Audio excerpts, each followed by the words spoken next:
In the last video, I talked about how space and distance can look the same on the surface, but they feel very different in the body. This video is about something that often happens before space is even taken. Explaining. Most people explain because they care. They want to be understood. They want to repair the conflict.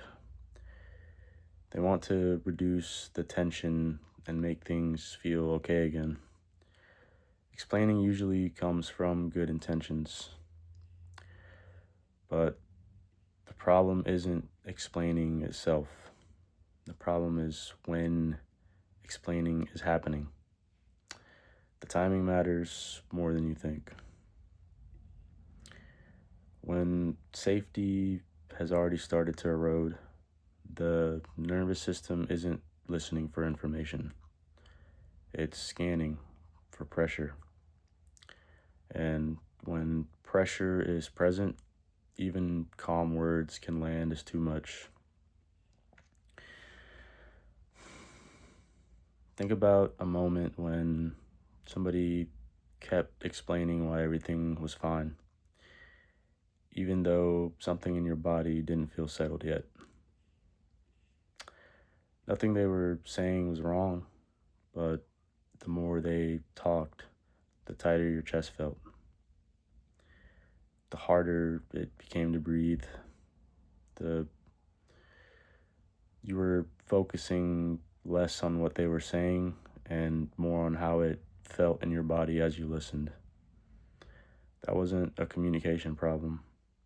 That was your nervous system responding. Safety is felt before it's understood. You can't explain your way into safety. You can't logic someone into relaxing, and you can't reassure a nervous system that feels pressure. The same thing happens in intimate relationships. When someone explains quickly, defends their intentions, or pushes to resolve things right now, it can feel like being pulled closer to something when your body just needs space to settle. Even if you care about them, even if you know they mean well, it can still feel overwhelming at times. This is why explaining often backfires.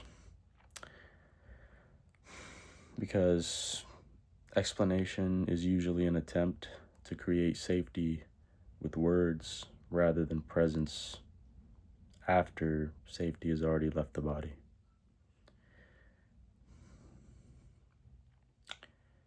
Here's another example.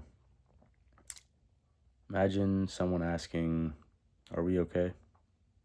And then immediately explaining why they're asking. Not because they're dishonest, but because they're anxious. On the surface, it sounds reasonable and caring, but in the body, it can feel like pressure to reassure. Or imagine trying to clarify your intentions while the other person is still activated. By activated, I don't mean angry or dramatic. I mean their body hasn't settled yet. Their breathing is shallow. Their attention is narrowed. Their system's still responding to threat, even if that threat is subtle. In that state, they're not available to receive clarity.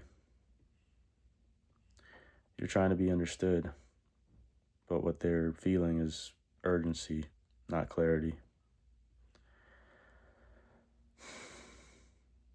When explaining makes things worse, it doesn't mean you communicated badly. It usually means you skipped regulation and went straight to resolution. When I say regulation, I don't mean calming yourself perfectly or forcing yourself to feel okay. Regulation just means your body has settled enough that you're not trying to fix the moment in order to relieve your discomfort. It's the difference between speaking because you're grounded and speaking because you're activated. Presence calms first. Explanation comes later, if at all.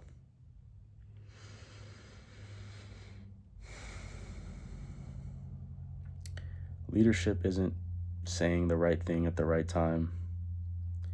Leadership is knowing when not to say anything yet.